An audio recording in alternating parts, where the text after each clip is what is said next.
ത്രിതല പഞ്ചായത്തിലെ പ്രസിഡന്റ് തെരഞ്ഞെടുപ്പിൽ തെക്കൻ കേരളത്തിൽ ഇന്ന് കണ്ടത് നാടകീയതയാണ്. അവസാനം അട്ടിമറികളും കാലുവാരലുകളും ഒക്കെ നടന്നു. SDPI പിന്തുണയും പിന്നാലെയുള്ള രാജികളും ഇന്ന് വാർത്തയായിരുന്നു. ഇതേക്കുറിച്ചുള്ള റിപ്പോർട്ടാണ്. പഞ്ചായത്ത് പ്രസിഡന്റ് തിരഞ്ഞെടുപ്പിൽ തിരുവനന്തപുരം ജില്ലയിൽ പലയിടത്തും കണ്ടത് അതിനാടകീയതകൾ. മൃഗീയ ഭൂരിപക്ഷമുണ്ടായിട്ടും നാവായിക്കുളം പഞ്ചായത്തിൽ UDF ഭരണം കൈവിട്ടത് ശ്രദ്ധേയമായി. UDF വിമതനെ പ്രസിഡന്റാക്കി LDFും LDF വിമതനെ പ്രസിഡന്റാക്കി UDFും വാർത്തകളിൽ നിറഞ്ഞു. നാവായിക്കുളം പഞ്ചായത്തിലെ അട്ടിമറി UDFനെ ഞെട്ടിച്ചു. ഇരട്ടി ഭൂരിപക്ഷമുണ്ടായിട്ടും ഔദ്യോഗിക സ്ഥാനാർത്ഥി പരാജയപ്പെട്ടത് പാർട്ടിക്കുള്ളിലെ ഗ്രൂപ്പ് തർക്കത്തിൽ. 24 സീറ്റുള്ള പഞ്ചായത്തിൽ UDFന് 12ഉം LDFനും BJPക്കും 6 വീതം എന്നതായിരുന്നു കക്ഷിനില. കോൺഗ്രസ് അംഗമായി ജയിച്ച ആസിഫ് കടയിൽ LDF പിന്തുണയിൽ പ്രസിഡന്റായി. LDFിലെ 6 അംഗങ്ങളും UDFിലെ 4 പേരും പിന്തുണച്ചു. വൈസ് പ്രസിഡന്റ് സ്ഥാനത്തും ഇതേ സ്ഥിതി തുടർന്നു. പാങ്ങോട് പഞ്ചായത്തിൽ SDPI പിന്തുണയിൽ UDF വിജയിച്ചു. KPCC നിർദ്ദേശത്തെ തുടർന്ന് പ്രസിഡന്റായി തെരഞ്ഞെടുത്ത S ഗീത രാജിവെച്ചു. വൈസ് പ്രസിഡന്റ് തെരഞ്ഞെടുപ്പിലും ഇതേ പിന്തുണ ആവർത്തിച്ചു. ഈ സ്ഥാനവും രാജിവെക്കും.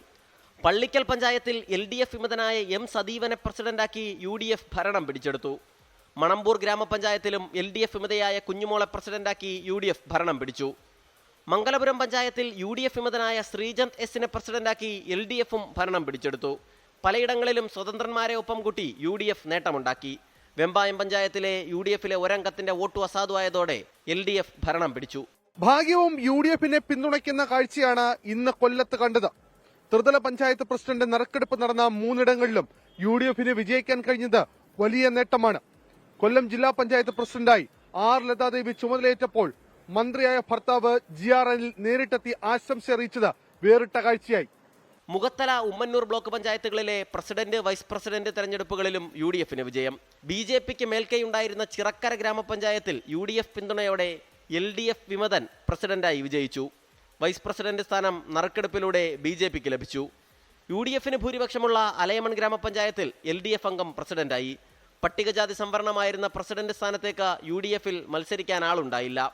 ഇതോടെയാണ് CPIMലെ S ആനന്ദിനെ പ്രസിഡന്റായി തെരഞ്ഞെടുത്തത്. തഴവ ഗ്രാമപഞ്ചായത്തിൽ LDF പ്രസിഡന്റ് സ്ഥാനാർത്ഥിയുടെ വോട്ട് അസാധുവായി. ഭാഗ്യം തുണച്ചതോടെ നറുക്കെടുപ്പിൽ പ്രസിഡന്റ് സ്ഥാനം LDFന് ലഭിച്ചു. കൊല്ലം ജില്ലാ പഞ്ചായത്ത് പ്രസിഡന്റായി ഭാര്യ ചുമതലയേൽക്കുന്നത് കാണാൻ മന്ത്രി എത്തിയത് വേറിട്ട കാഴ്ചയായി.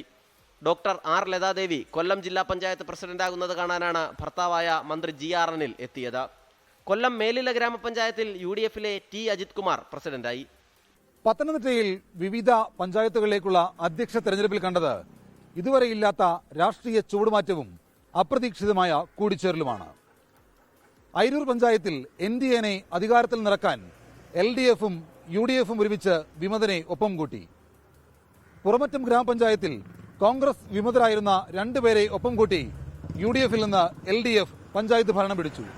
കോട്ടാങ്ങലിൽ SDPI പിന്തുണച്ചതോടെ UDF സ്ഥാനാർത്ഥി പഞ്ചായത്ത് പ്രസിഡന്റ് സ്ഥാനം രാജിവെച്ചു. വള്ളിക്കോട് പഞ്ചായത്തിൽ LDF സ്ഥാനാർത്ഥി UDFന് വോട്ട് ചെയ്തു. സീതത്തോടിൽ UDF സ്ഥാനാർത്ഥി വോട്ട് ചെയ്തത് LDFന്. രാഷ്ട്രീയ ലക്ഷ്യങ്ങളോടെ എല്ലാം അറിയാതെ സംഭവിച്ചതെന്ന് പിന്നീട് വിശദീകരിച്ചു. കോട്ടാങ്ങലിൽ SDPI പിന്തുണയോടെ UDF സ്ഥാനാർത്ഥി ജയിച്ചെങ്കിലും പിന്നീട് രാജിവെച്ചു. വൈസ് പ്രസിഡന്റ് സ്ഥാനത്തേക്ക് നറുക്കെടുപ്പിലൂടെ BJP അധികാരം പിടിച്ചു. നിരണത്ത് സ്വതന്ത്രൻ പിന്തുണച്ചതോടെ UDFിന്റെ ജോളി ഈപ്പൻ പ്രസിഡന്റായി. കോന്നിയിൽ നറുക്കെടുപ്പിലൂടെ UDFിന്റെ റോബിൻ പീറ്ററാണ് പ്രസിഡന്റ്. നാരങ്ങാനം പഞ്ചായത്തിൽ നറുക്കെടുപ്പിലൂടെ BJPയുടെ പ്രസാദ് പ്രസിഡന്റായപ്പോൾ വൈസ് പ്രസിഡന്റ് സ്ഥാനം കോൺഗ്രസ് പിടിച്ചു. കവിയൂർ പഞ്ചായത്തിൽ നറുക്കെടുപ്പിലൂടെ LDF അധികാരത്തിലെത്തി. LDF പിന്മാറിയതോടെ കുറ്റൂർ പഞ്ചായത്ത് ഭരണം BJPക്ക് കിട്ടി. ഇത് BJP LDF അന്തർധാര എന്ന UDF ആരോപിച്ചു. ഇപ്പോൾ കണ്ടത് തുടക്കം മാത്രം.